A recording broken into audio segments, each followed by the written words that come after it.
Welcome to Central News. I'm Hilary Entwistle. In today's news, a swim school in Tauranga has won a national award for promotion after opening 2 years ago.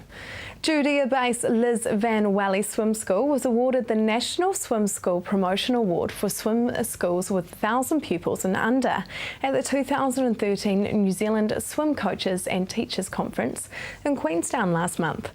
The award criteria focused on effective and successful promotions that have led to significant growth for swim schools.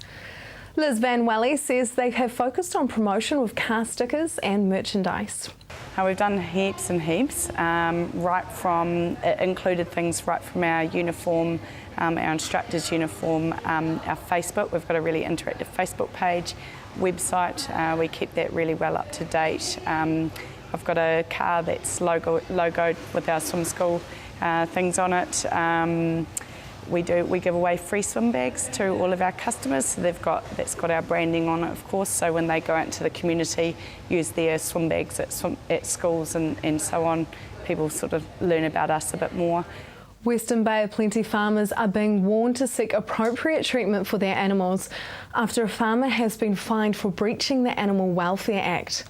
Anthony John Hall appeared in Morrinsville District Court on Wednesday, charged with an ill treatment of a dairy cow under Section 29A of the Animal Welfare Act 1999. Hall was responsible for the animal in this case, which suffered from eye cancer, otherwise known as bovine ocular squamous cell carcinoma. Ministry of Primary Industries Waikato Bay of Plenty District Compliance Manager Brendan Mickelson says the cow should have received specific veterinary treatment well before the advanced stages of the condition and had suffered unreasonable and unnecessary pain and distress because of this. Now for our region's weather, Wednesday for you Hamilton is wet. Showers and an expected high of 14 and an overnight low of 9. Tauranga, same for you, wet. Your expected high is 16 and an overnight low of 9. Just ahead, a new book for those studying education.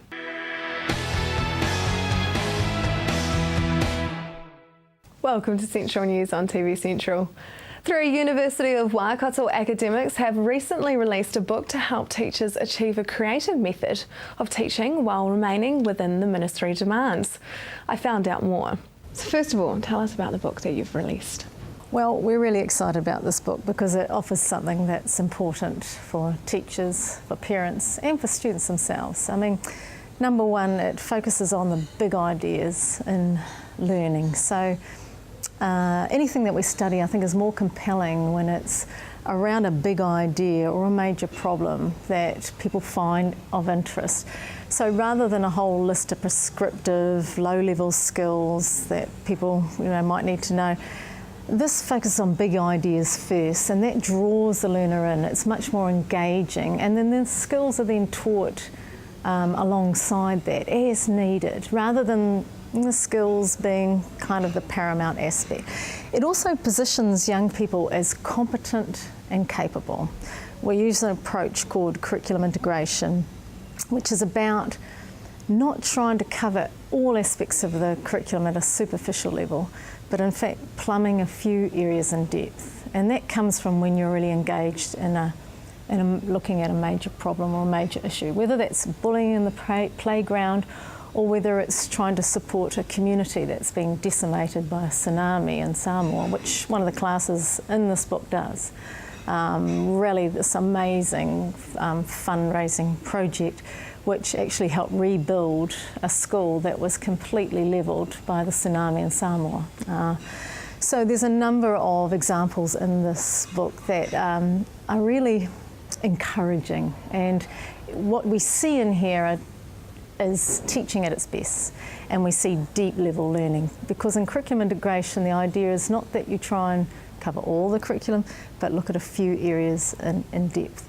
Children, as I said, are positioned as capable and competent. That means that the teacher expects them to step up into responsible positions of decision making and taking initiative. And when you have that expectation, what happens is that people do step up.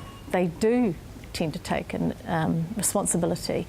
And there's lots of examples in the book of children taking the initiative, of contacting community members and asking for help or asking for advice, of bringing in a local architect because they need some ideas on how to design a museum that will be interesting for children, or contacting Bunnings to find out, well, how much will it cost us to restock a school that's lost all its supplies, and what sort of bargains can we negotiate here if we buy in bulk, and how will we get these items to Samoa, what sort of containers will we need, and so on and so forth. So what happens when young people get involved in projects like this, it creates this deep level learning. Teachers don't have to worry about engagement or buy-in or motivation because the ideas and the problems are motivating anyway, in and of themselves. And then as children need certain skills and using digital technologies and negotiating a bargain, this is where the skilled teaching comes in. So that's what we like about this approach to pedagogy, because of those aspects. It also shows in this book that teachers need to negotiate what they do and how they teach with their students. How do we know that what we're teaching is making any difference? How do we know unless we seek their feedback? And also, if you negotiate what you teach with young people, they have more buy-in. I mean, it's the same as adults. If people want us to buy into a certain approach, then if we have a say in that, if we have some say in how it is to be enacted, then we're more likely to be committed to it. And that's what we see in this book as well. What gave you the idea about the book? Well, we had undertaken a research project. It was a 2-year research project in 5 different schools. It included hundreds of children and 8 different teachers. And a range of decile rankings, as well as some very multicultural community groups were involved. So we undertook this research project, and at the end of that wrote a research report. Well, the funding agency, which is the New Zealand Council for Educational Research, they're also the publishers of this book. They said, look, this is a wonderful project. I think this is a story that needs to be told more widely. Would you be interested in putting together a book proposal? So we subsequently did that, won the proposal, and have written the book as a result. So what we have here is research-based practice. And we can't always say that in education. I mean, a lot of education products, I guess, for want of another word, are good ideas, rather than things that have a research basis, whereas this does have a research basis. And I think it's very timely. What challenges did you face? I mean, there must have been some challenges along the way of the publishing. Well, anyone who's written a book will know that there are challenges. There really are. It's about meeting deadlines. It's about drafting and redrafting. It's about making your writing reader-centred. So not just focusing on what you think and what's clear to you, but also what's clear to an external reader, people who aren't necessarily researchers. It's aimed at teachers and principals, so there's a bit of education speak in there, but we also want it to talk broadly to other people who might be interested, such as parents, such as board of trustee members, such as policy makers. So we've tried as much as possible to use language that is accessible, but because it's also targeted at teachers, we've made sure that there are clear links to learning outcomes in the curriculum, so teachers can be reassured that they are still meeting requirements of the curriculum through this approach. Coming up next, we chat with Dress for Success.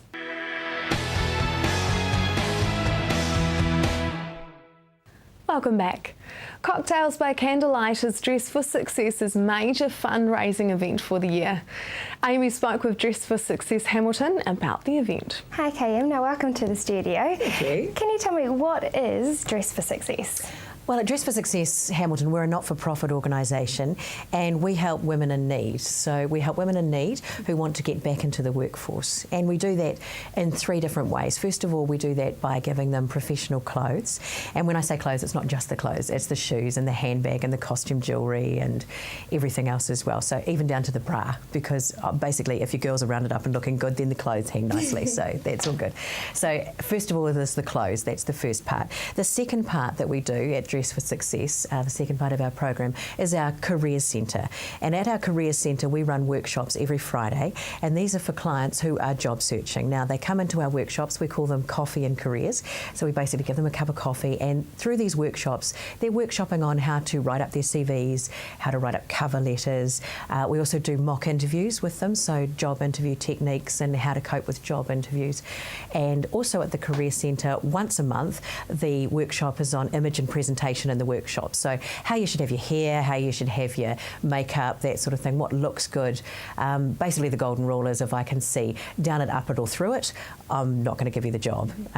Unless you're going for a job at California Girls, I guess, or some sort of job like that. So that's our Careers Centre. You can also make, our clients can make can actually make an interview to come in and do it on a one-on-one basis with our coordinator, and they can sit down with them one-on-one, do a job search and go through with their CV and tailor it for the specific job. And our third part, the third part of the program that we run is our PWG, and PWG stands for Professional Women's Group, and that's our job retention program. And this is for clients that have actually been through our program.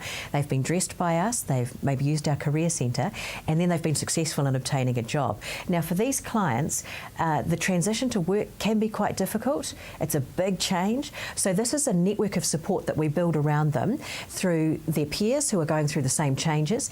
They meet once a month. We give them incentives to come and meet once a month. And through this job retention program, we have pillars. And so basically at these pillars, they're spoken to by experts about health, about how to deal with workplace stress, what's going on at the work, also just basic budgeting, finance, that sort of thing. And it's called our PWG, so we build that network of support around them. So we have these 3 programs, the professional clothes for them, our Careers Centre and our PWG. So yeah, Dress for Success, it's more than just the clothes. Yeah, it's amazing. Yeah. It sounds like you've found a real niche in the market. It sounds like an amazing organisation.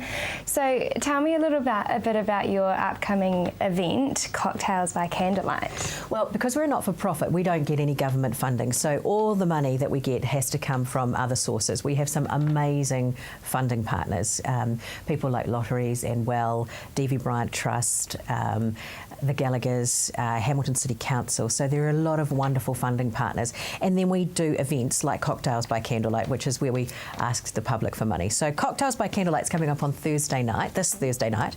It's going to be very exciting.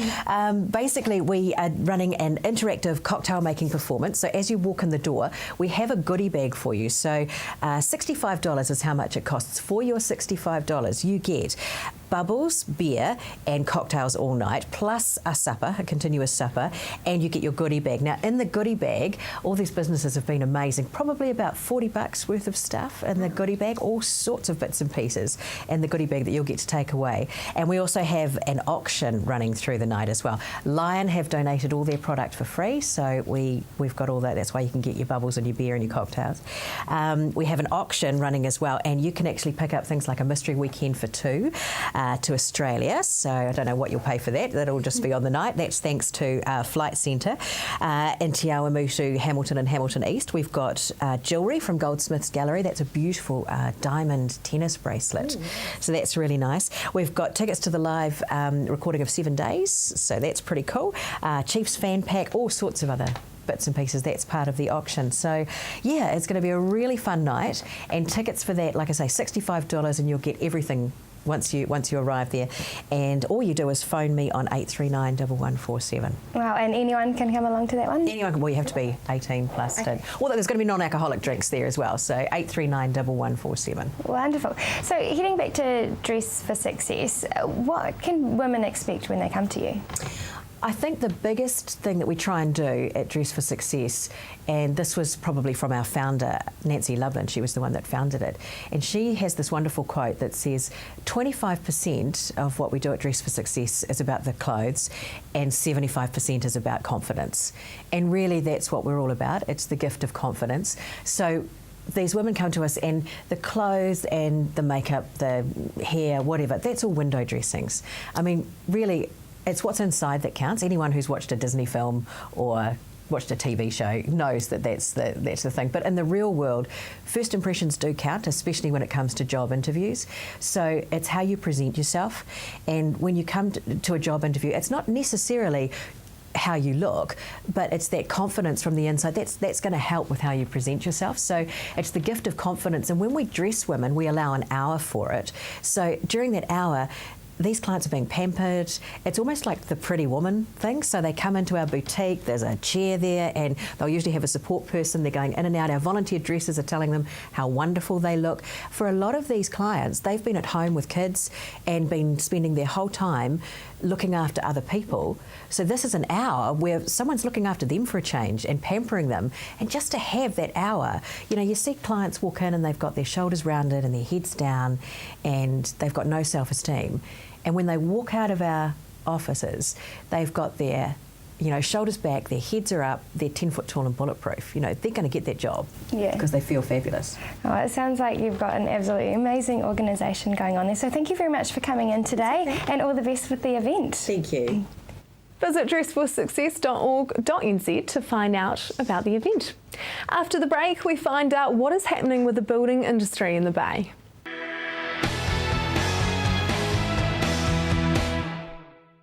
If you have just joined us, welcome to Central News. Statistics New Zealand's latest figures show the Bay of Plenty has experienced a 73% increase in new building consents. We talked to Tauranga Master Builders Association President Brian Foster to find out more about this 5-year high. Brian, tell me about the positive building increases. Yeah, well, Tauranga's seen a boost in permits the last couple of months. Throughout the country, Christchurch is, you know, talking to the Christchurch builders, they've really picked up, starting to really hum down there, and Auckland starting to really increase.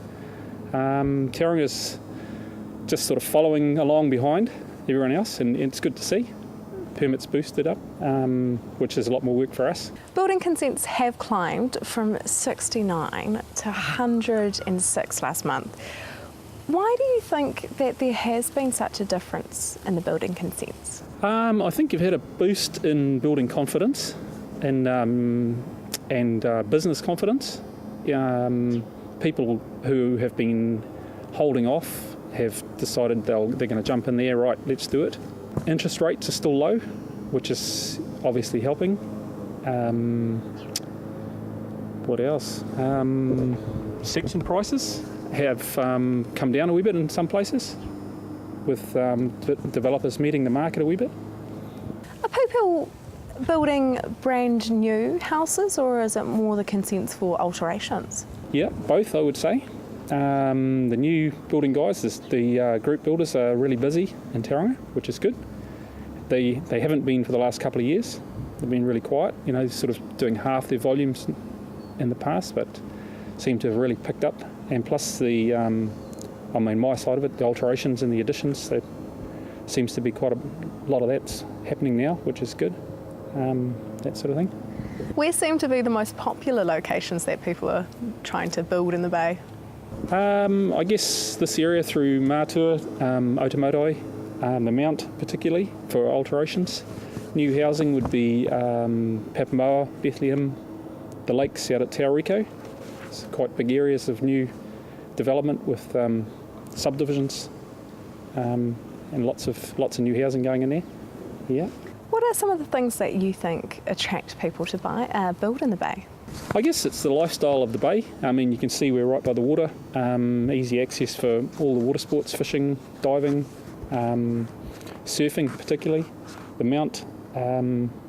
People just love living here at walking along Pilot Bay, around the Mount, up the Mount. And I guess the weather too, we get really nice weather.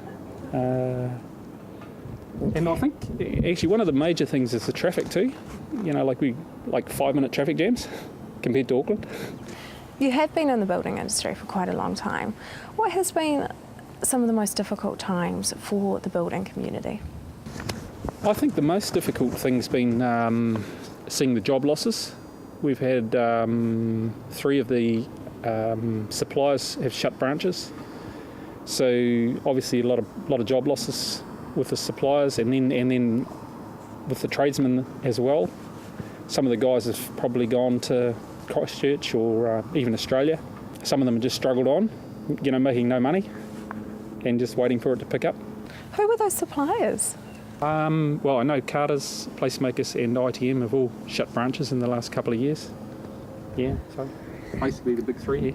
How do you think the economic downturn has affected the amount of building business that is available for the high increase of jobs? I think the economic downturn has affected it with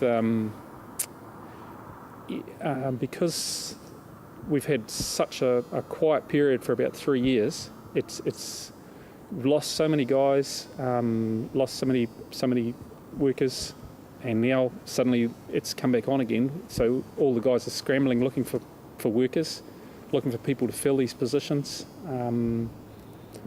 We're quite lucky in the Master Builders where we tend to share guys. So you know, one guy's busy, so he takes guys off somebody else, which works really well. Yeah. Did you ever consider leaving the building industry during the global financial crisis? No. I mean, it flickers in your brain, but no, personally I didn't. I know of a few guys who have gone on to other things. It's typical building where it's boom or bust, you know, flat out or quiet, and it's always done it over the years. We've seen, you know, 3 or 4 cycles like this. Which is the worst cycle? I think the share market crash of 87 was probably worse. Yep, probably worse, although this one seems to have dragged on longer. Some people watching might actually want to apply for a building consent. How can they do that? Through a builder. They would consult the builder and consult the designer and get plans done, and then through council. What happens if people build without a consent? Well, worst comes to worst, the council can put a demolition order on it and knock it down. Basically, if they want to sell a house that's unpermitted, it becomes a lot of trouble. What are your predictions for builders for the next year? I would say it's pretty positive for next year. I would say Christchurch is going to take a lot of guys, a lot of infrastructure rebuilding down there, and Auckland. They're looking at a lot of building up there. Do you think that Christchurch will actually take away some of those builders that are needed here in the Bay? Yep, I think we might struggle, particularly, you know, guys going to Australia as well, for chasing the big dollar. Should we be training more builders? Well, we should, and we are. So BCITO is training a lot of guys. Yeah. That is the news for today. We really want you to be involved, so like us on Facebook and let us know your views. If you have news including your own video and photos, go to our website and hit upload. Thanks for joining us. Amy will be here tomorrow night with more guests from in and around the regions. I'm Hilary Entwistle. Have a lovely evening.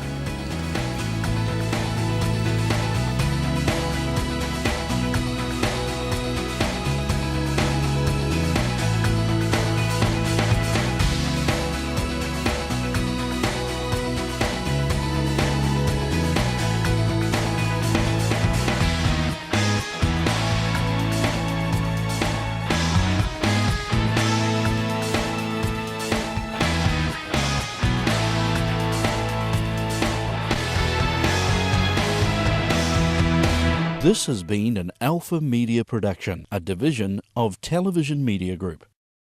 Supporting local content so you can see more of New Zealand on air.